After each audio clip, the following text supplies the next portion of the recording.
untuk makan, kebutuhan perut merupakan kebutuhan yang sangat mendasar bagi manusia. Yang artinya kalau kebutuhan yang berkaitan dengan perut ini diperintahkan dengan cara yang baik, apalagi kebutuhan-kebutuhan lainnya yang merupakan kebutuhan sekunder, apalagi kemudian kebutuhan tersier, kebutuhan tingkat ketiga. Cuma memang perut manusia kalau kemudian kita lihat adalah satu hal yang di dalam agama diperintahkan untuk benar-benar dijaga. Perut manusia itu memang kecil ya, ukurannya paling berapa ya? 2 jengkal, dukelan gitu. Akan tapi perut yang kecil ini manakala tidak dijaga dengan sebaik-baiknya itu mampu untuk menelan banyak itu. Coba apa yang tidak masuk ke dalam mulut manusia itu. Semua masuk itu, mulai dari kepala ikan teri, ikan pindang, cekalan, sampai kepala kambing, kepala sapi, semuanya masuk. Kecuali cecak sepur, kepala kereta api itu yang tidak masuk karena keras.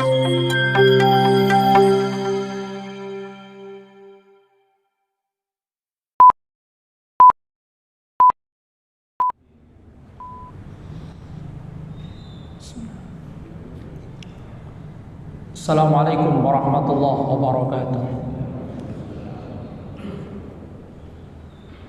Innal hamdalillah nahmaduhu wa nasta'inuhu wa nastaghfiruh wa na'udzu billahi min shururi anfusina wa min sayyiati a'malina. Man yahdihillahu fala mudilla lahu wa man yudlil fala hadiya lahu. Ashhadu an la ilaha illallah wahdahu la syarika lah wa ashhadu anna Muhammadan abduhu wa rasuluhu la nabiyya ba'dah. Allahumma salli ala Muhammad wa ala ali Muhammad kama sallaita ala ali Ibrahim innaka Hamidum Majid.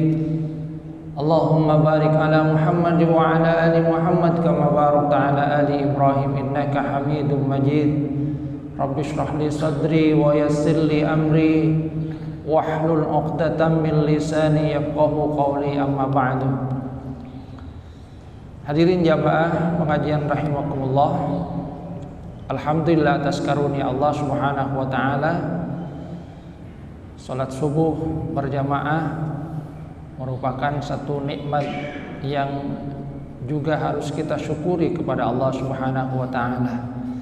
Kita lanjutkan kajian tafsir di surah An-Nisa di ayat ke-29 dan 30. Allah Subhanahu wa taala berfirman, a'udzubillahi minasyaitonir rajim.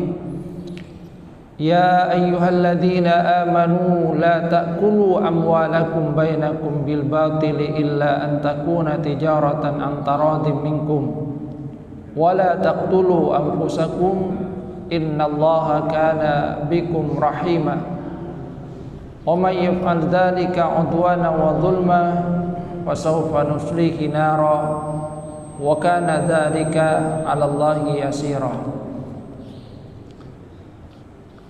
Wahai orang-orang yang beriman, janganlah kalian memakan harta kalian di antara kalian dengan cara yang batil, akan tapi hendaknya melalui perniagaan yang didasarkan atas kerelaan di antara kalian. Dan janganlah kalian membunuh diri kalian. Sesungguhnya Allah sangat menyayangi kalian, Maha Pengasih kepada kalian. Barang siapa yang melakukan hal tersebut karena agresi permusuhan dan kezaliman, maka akan kami masukkan dia ke neraka, dan hal yang seperti itu sangat mudah bagi Allah. Setelah membicarakan tentang persoalan rumah tangga, maka di dalam ayat-ayat ini kemudian Allah Subhanahu wa taala membicarakan tentang salah satu hal yang berkaitan juga dengan persoalan keluarga, yaitu tentang memenuhi kebutuhan keluarga, persoalan nafkah yang dalam hal ini Allah Subhanahu wa taala kemudian memberikan petunjuk. Allah Subhanahu wa taala menyatakan, ya ayyuhalladzina amanu, wahai orang-orang yang beriman. Yang diseru adalah orang-orang yang mempunyai keyakinan kepada Allah dan Rasul-Nya, orang yang yakin akan apa yang diperintahkan oleh Allah Subhanahu wa taala dan juga Rasulullah sallallahu alaihi wasallam. La ta'kulu amwalakum bainakum bil batil. Perintahnya di dalam hal ini, di dalam upaya untuk mencari nafkah, memenuhi kebutuhan perut, itu adalah dengan cara yang baik, jangan dengan cara yang batil. Salah satu hal yang memang menjadi persoalan keluarga adalah bagaimana memenuhi kebutuhan di dalam keluarga. Memenuhi salah satu kebutuhan, yaitu kebutuhan perut. Maka dalam hal ini Allah Subhanahu wa taala memberikan satu pesan, bahwa di dalam memenuhi kebutuhan yang sangat esensial ini, jadi kebutuhan yang sangat esensial, karena persoalan makanan itu merupakan salah satu kebutuhan primer dari manusia, dan manusia di dalam kehidupannya memang harus memenuhi kebutuhan ini. Maka Allah Subhanahu wa taala memberikan pesan bahwa hendaknya di dalam upaya untuk memenuhi kebutuhan ini, upaya memenuhi kebutuhan primer ini berupa memenuhi kebutuhan makan, jangan dilakukan dengan cara yang batil, akan tapi hendaknya dilakukan dengan cara perniagaan yang didasarkan atas kerelaan. Jadi artinya apa?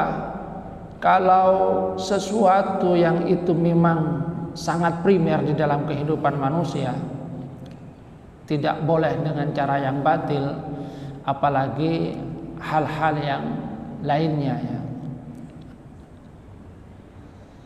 Jadi hal-hal yang lainnya. Di sini kata Syekh Wahbah Zuhaili, wa yashmalul aqlu bil batil kullu ma yu'khadhu iwadan 'anil uqud al fasidah awil batili. Termasuk di dalam hal ini cara-cara yang batil adalah ketika yang dijadikan ganti di sini. Jadi jadikan ganti itu adalah hal-hal yang fasid.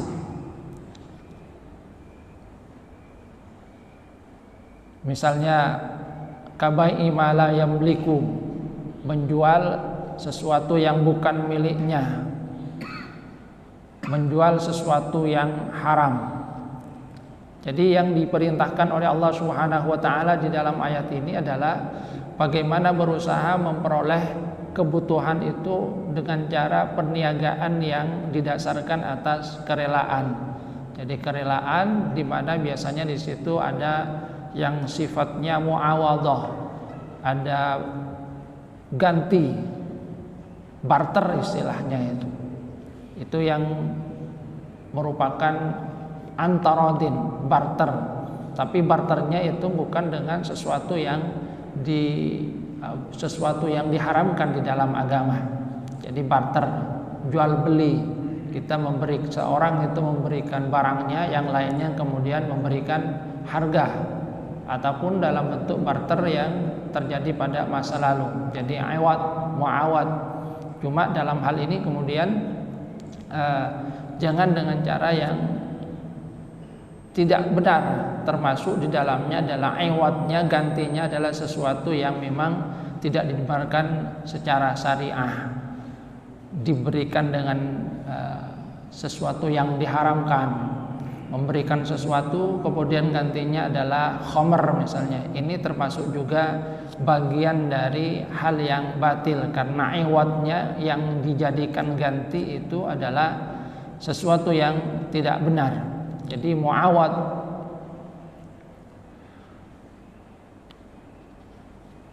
Kemudian hal yang menarik di dalam ayat ini adalah Allah Subhanahu wa taala menyatakan dengan la ta'kulu amwalakum, yang kata Syekh Wahbah Zuhaili di dalam ayat ini ada hal yang menarik, yaitu kata amwalakum lil isyarah ila anna malal fardi huwa malul ummah.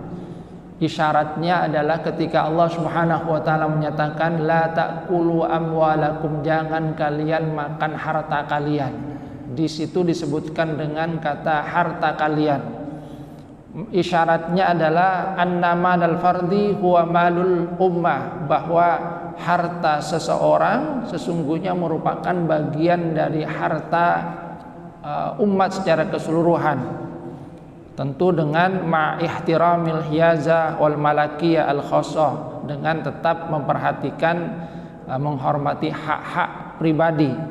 Akan tetapi maksudnya adalah bahwa harta yang dimiliki oleh seseorang itu ada hubungannya dengan harta manusia secara umum, bahwa yang harus dilakukan di dalam pengelolaan hartanya itu adalah hendaknya berorientasi kepada kemaslahatan manusia secara umum, bukan hanya kemaslahatan dirinya, karena hartanya itu sesungguhnya juga merupakan bagian dari harta manusia secara umum, termasuk bahwasanya harta umum itu sungguhnya juga merupakan harta dia yang harus dijaga dengan sebaik-baiknya.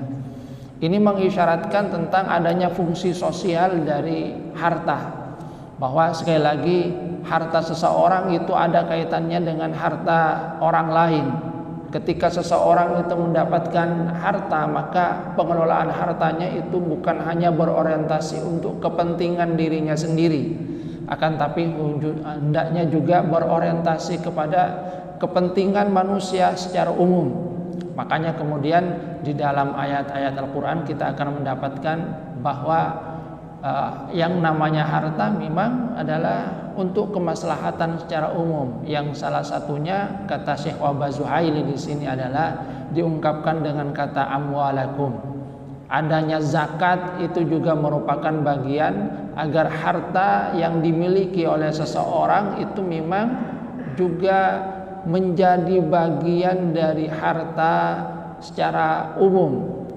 Kaila yakuna dulatan bainal aghniya'i minkum, supaya harta itu tidak hanya berputar-putar di antara orang yang kaya, di tangan orang yang kaya, akan tapi harta itu kemudian juga beredar kepada orang-orang yang tidak punya, kepada orang miskin.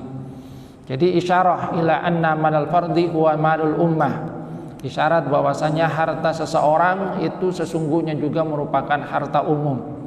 Wa kadzalika malul ummah huwa malul fardi, demikian juga bahwasanya harta umat itu juga harta dia secara pribadi, yang maksudnya fa'alaihil muhafadzah 'alal amwal al-ammah, yaitu hendaknya dia juga menjaga harta yang menjadi milik umum. Apa yang menjadi milik umum sesungguhnya juga merupakan milik dia, karena kemudian dia juga menikmati yang merupakan fasilitas umum misalnya, itu merupakan bagian dari fasilitas yang harusnya dia juga jaga di sini. Amwalakum, bahwa itu juga merupakan harta dia, karena merupakan harta dia maka hendaknya fasilitas umum itu juga hendaknya dijaga dengan baik, karena dirinya nanti ikut merasakan fasilitas tersebut. Sebab kadang ada orang yang tidak merasa bahwasanya fasilitas umum sesungguhnya juga merupakan fasilitas bagi dirinya. Ketika sesuatu itu milik umum kemudian dipergunakan semena-mena, tidak berusaha untuk menjaganya. Padahal sekali lagi seperti yang diisyaratkan di dalam ayat ini, kata Syekh Wahbah Zuhaili, malul fardi huwa malul ummah, harta pribadi pada hakikatnya merupakan harta umum yang harus digunakan dalam rangka kepentingan umum, bukan hanya kepentingan pribadi akan tapi juga kemaslahatan umum, sehingga harta yang dimilikinya itu berguna untuk masyarakat secara umum. Sebaliknya juga malul ummah huwa malul fardi, harta umum, fasilitas umum sesungguhnya juga merupakan fasilitas pribadinya sendiri. Tapi jangan kemudian seperti halnya ada gurauan itu. Ketika ngambil sesuatu misalnya, loh kamu kok ngambil? Ini akan hartanya umat, saya bagian dari umat. Atau orang yang kemudian korupsi, ini harta masyarakat umum, saya kan masyarakat juga itu. Maka kemudian ambil bagian. Ini kan yang tidak benar. Jadi maksudnya adalah hendaknya dijaga, benar-benar digunakan dalam rangka kepentingan umum. Wala taqulu amwalakum. Kemudian hal yang kedua yang menjadi konsen di dalam ayat ini adalah cara memenuhi kebutuhan hidup, yaitu dengan cara yang benar, antaradin, dengan cara yang benar, bukan dengan cara yang batil.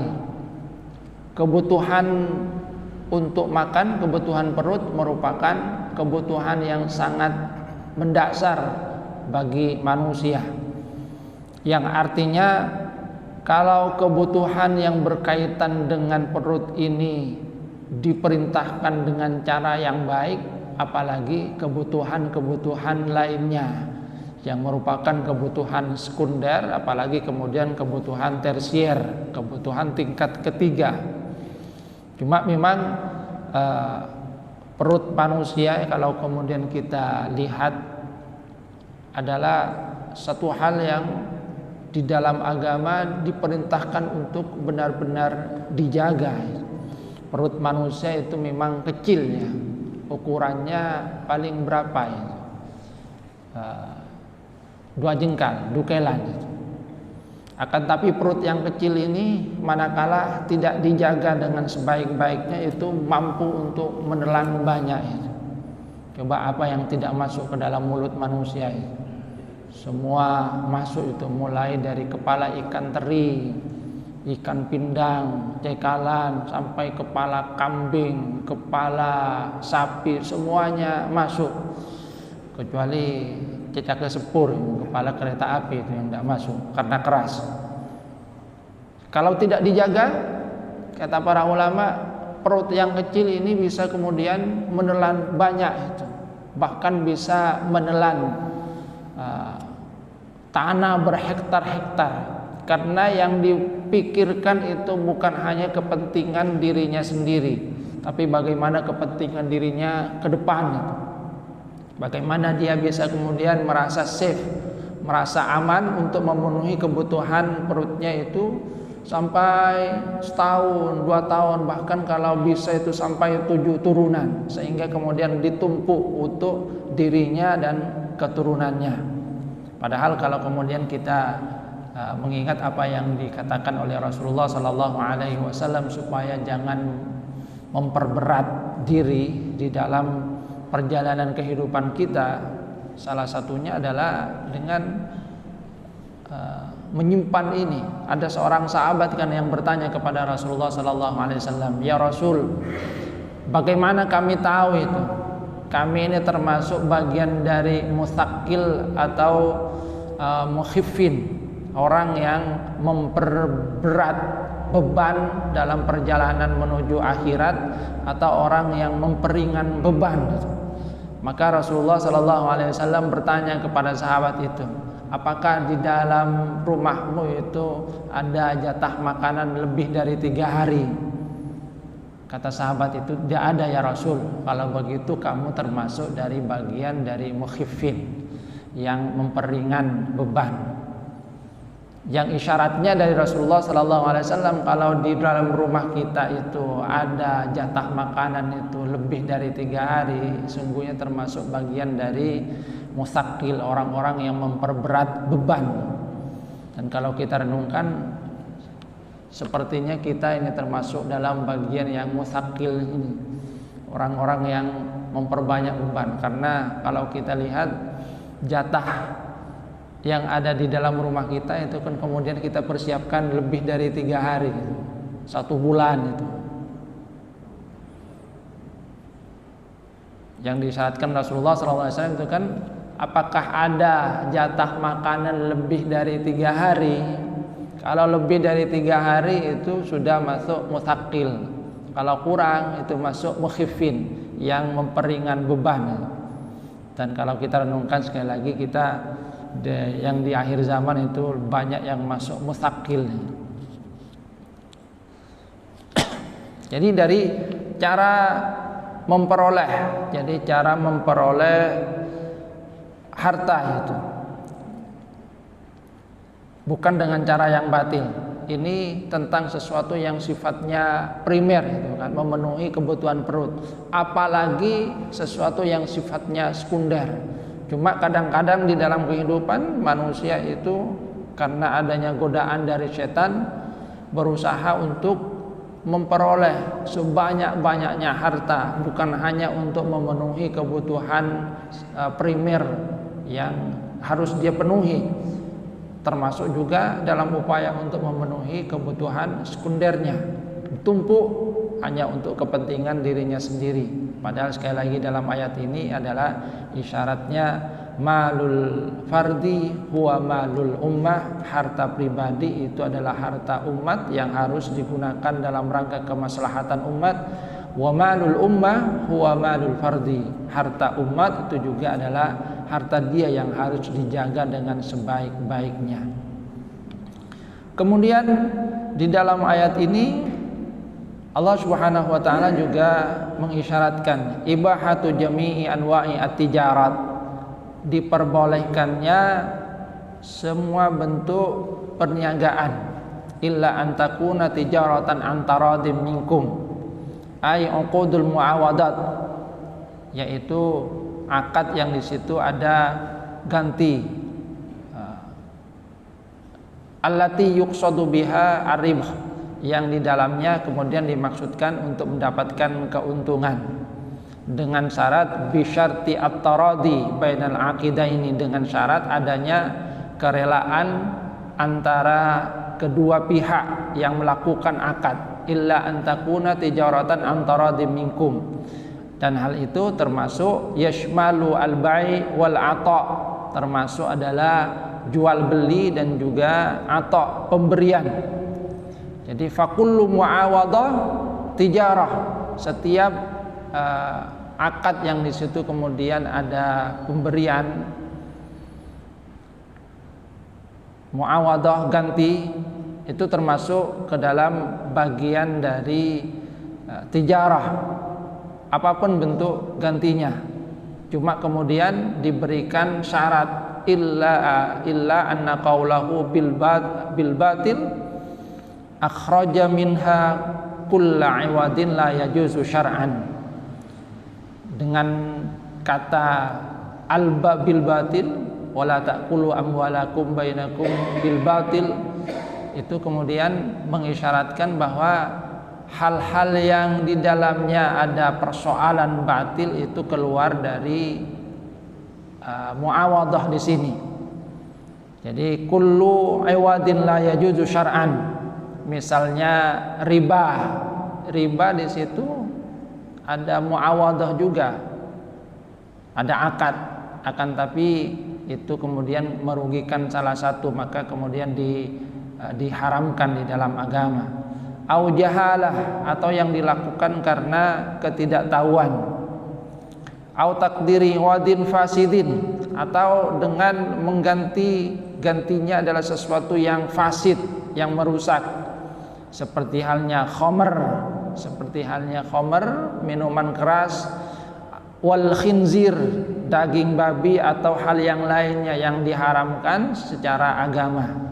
Kalau yang di dalamnya tidak ada unsur-unsur yang fasid, yang rusak, yang tidak dibenarkan secara agama, maka itu diperbolehkan. Wa kharaja minha aidan kulla aqdin jaizin la iwada fihi kal qardi was sadaqah wa hibah at-tabarruk. Dan dari ini kemudian juga keluar dari hal tersebut adalah yang tidak masuk bil batil adalah kullu aqdin jaizin la iwad, setiap akad yang diperbolehkan walaupun di dalamnya tidak ada ganti, seperti halnya pinjaman, kemudian juga sedekah kemudian juga hibatut tabarruk, pemberian. Jadi yang tidak diperbolehkan itu adalah yang di dalamnya ada unsur batil. Yang sangat disyaratkan di dalam ayat ini adalah illa antakuna tijaratan antarodin, tijarah perdagangan yang dilakukan atas dasar saling rela. Maka kemudian Rasulullah SAW itu mengisyaratkan tentang kerelaan itu al-bai' antarodin, bahwasanya jual beli itu harus didasarkan atas kerelaan. Wal khiyar ba'da as-safaqah wa la yahilu li muslim ay yaghusha musliman, yang ditekankan kemudian juga oleh Rasulullah SAW agar seorang muslim itu tidak boleh menipu muslim yang lainnya. Maka dalam hal ini tipuan itu kan tidak masuk ke dalam tarodin, karena sesungguhnya ada hal yang disembunyikan. Misalnya daging yang busuk kemudian dimasukkan di sela-sela daging yang baik, itu kan merupakan bagian dari tipuan. Rasulullah SAW itu kan pernah melakukan inspeksi, kemudian beliau itu melihat bahwa ada buah-buahan yang bagus di atas. Setelah itu Rasulullah SAW mencoba untuk mengecek yang bawah. Ternyata yang di bawah itu banyak yang busuk. Maka Rasulullah SAW kemudian menegur sahabat tersebut. Kenapa yang ditampilkan itu adalah yang baik-baik, seakan-akan semua buah-buahannya itu bagus, padahal sesungguhnya di bawah kemudian ada yang busuk, ada yang tidak baik. Yang itu tujuannya adalah untuk menyembunyikan bahwa ada bagian yang sesungguhnya tidak baik, yang ditampilkan ada yang baik, sehingga orang ketika mau membelinya merasa bahwa dia membeli yang baik-baik semua, padahal kemudian ada yang tidak baik yang diikutkan. Ini yang tidak dibenarkan. Jadi kalau ada hal yang tidak baik ya ditampakkan juga. Makanya seperti halnya menjual sesuatu, kata Rasulullah SAW, kalau hendak menjual sesuatu di situ ada aibnya, hendaknya aibnya itu diberitahukan kepada pembelinya. Menjual sepeda motor misalnya, saya punya sepeda motor tapi ini ada bagian yang rusak, maka bagian yang rusak itu hendaknya diinformasikan kepada pembelinya, sehingga pembelinya tahu bahwa memang ada bagian yang rusak dari harta yang akan dibeli, bukan malah disembunyikan. Sebab kadang seperti sekarang itu kan ketika ada sesuatu yang tidak baik itu kemudian kan ditutupi, berusaha untuk dihilangkan agar pembelinya tidak tahu bahwa ada sesuatu yang tidak baik dari harta yang akan dijual. Itu termasuk dari bagian al-ghish. Jadi al-ghishu menipu, jadi melakukan pengkhianatan terhadap muslim yang lainnya. Padahal ini adalah sesuatu yang sangat-sangat tidak dibenarkan di dalam agama. Bahkan Rasulullah SAW itu menyatakan kepada sahabat Ibnu Abbas radhiyallahu an, ya gulam, in qadarta an tusbiha wa tumsiya laisa fi qalbika ghisyun ala ahadin faf'al. Wahai anak, jika kamu mampu untuk melewati satu hari dari pagi sampai petang, di dalam hatimu tidak ada keinginan untuk menipu, mengkhianati, iri kepada orang lain, maka lakukanlah. Wadzalika min sunnati, itu kata Rasulullah adalah termasuk bagian dari sunnahku. Waman ahya sunnati faqad ahabbani wa man ahabbani kana ma'i fil jannah. Siapa yang menghidupkan sunnahku maka dia termasuk orang yang mencintai aku, dan siapa yang mencintai aku nanti akan bersamaku di surga. Ghisyun, jangan kemudian melakukan pengkhianatan, penipuan terhadap sesama muslim. Yang kemudian di dalam ayat-ayat ini, lanjutan ayat ini, Allah Subhanahu wa taala memberikan ancaman kepada orang yang melakukan hal yang sebaliknya, yang kemudian melakukan apa yang dilarang oleh Allah Subhanahu wa taala. dia melakukan tijarah bil batil, dengan cara yang batil, melakukan mendapatkan harta dengan cara yang batil, ya seperti halnya mencuri, korupsi dan lainnya. Allah Subhanahu wa taala mengisyaratkan wa may yaf'al dzalika udwan wa dzulman fasawfa nuslihi nara. Kemudian di dalam lanjutan ayat ini Allah Subhanahu wa taala menyatakan wala taqtulu anfusakum innallaha kana bikum rahimah.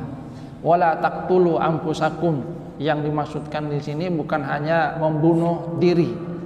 Sebab ada di antara manusia yang ketika dia tidak mendapatkan bagian dari harta kemudian merasa putus asa, kemudian melakukan bunuh diri, maka itu tidak dibenarkan di dalam agama. Wala taqtulu anfusakum, jangan kalian bunuh diri kalian sendiri. Termasuk maknanya adalah jangan saling membunuh, karena di sini wala taqtulu anfusakum juga mencakup jiwa-jiwa yang lain. Jadi jangan membunuh diri, termasuk juga jangan membunuh jiwa yang lain, bunuh orang lain. Kenapa? Allah Subhanahu wa taala mengisyaratkan bahwasanya Allah itu kana bikum rahimah. Allah Maha Pengasih kepada manusia. Sesungguhnya apa yang dikaruniakan oleh Allah Subhanahu wa taala itu cukup kalau hanya ingin memenuhi kebutuhan manusia. Jadi kebutuhan manusia, kebutuhan primer tadi. Karunia dari Allah Subhanahu wa taala cukup untuk mempertahankan hidup. Akan tetapi karunia dari Allah Subhanahu wa taala itu tidak akan pernah cukup kalau untuk memenuhi keinginan manusia. Karena kebutuhan manusia itu terbatas. Makan paling ya 3 kali sehari, ada yang 2 kali sehari. Karunia dari Allah Subhanahu wa taala cukup, dan Allah Subhanahu wa taala sudah mengisyaratkan bahwa setiap manusia itu mempunyai jatah rezekinya. Allah Subhanahu wa taala sudah mengisyaratkan. Maka jangan sampai terlambatnya rezeki itu membuat manusia putus asa terhadap nikmat dari Allah Subhanahu wa taala. Jadi cukup kalau hanya untuk memenuhi kebutuhan manusia, tapi tidak akan pernah cukup kalau memenuhi keinginan. Sebab yang namanya keinginan itu Masya Allah banyak. Kebutuhan manusia, pakaian misalnya, pakaian paling berapa itu? Kalau ya kebutuhan paling asasi paling ya apa yang kita pakai ini. Kalau mau ganti ya paling 2 setel, itu kan kebutuhan yang asasi. Dan itu pernah terjadi kepada salah seorang sahabat dari Rasulullah SAW. Saya lupa itu salah satu gubernur pada masa Umar bin Khattab, yang dia menjadi pemimpin gubernur. Setiap pekan dia tidak keluar sampai zuhur. Yang ketika ditanyakan, rakyat kamu protes ini, kamu ini tiap pekan kemudian menyembunyikan diri, zuhur baru keluar, apa yang kamu lakukan? Ternyata apa yang dia katakan, mohon maaf Khalifah Amirul Mukminin, sungguhnya saya malu untuk menyampaikan hal ini karena ini rahasia pribadi. Tapi karena yang menanyakannya adalah Amirul Mukminin, dia katakan, saya sungguhnya tidak punya pakaian lagi. Jadi setiap pekan kemudian dicuci, nunggu kering, saya tidak keluar. Baru setelah kering kemudian saya keluar. Ini benar-benar sesuai dengan kebutuhannya. Kebutuhannya hanya adalah yang dipakai. Itu seorang gubernur pada masa Umar bin Khattab. Jadi kebutuhan manusia terbatas. Harta karunia yang diberikan oleh Allah Subhanahu wa taala sungguhnya cukup kalau untuk memenuhi kebutuhan. Tapi kalau memenuhi keinginan tidak akan pernah cukup. Sebab kalau keinginan baju misalnya, kalau masuk ke toko baju sepertinya semua baju yang ada di toko itu kan mau dibeli semua. Ibu-ibu misalnya kebutuhan tas itu kalau kebutuhannya kan satu itu kan, tapi karena melihat ini kok bagus dibeli, lihat lagi bagus dibeli. Saya sering gurau ketika ngisi itu. Dari tas yang misalnya punya tas 10 itu, Tidak mungkin 10 tas itu kemudian dibawa itu kan, pergi ke kondangan. Yang dibawa ya cuma satu itu. Tidak mungkin 10 kemudian dibawa semua.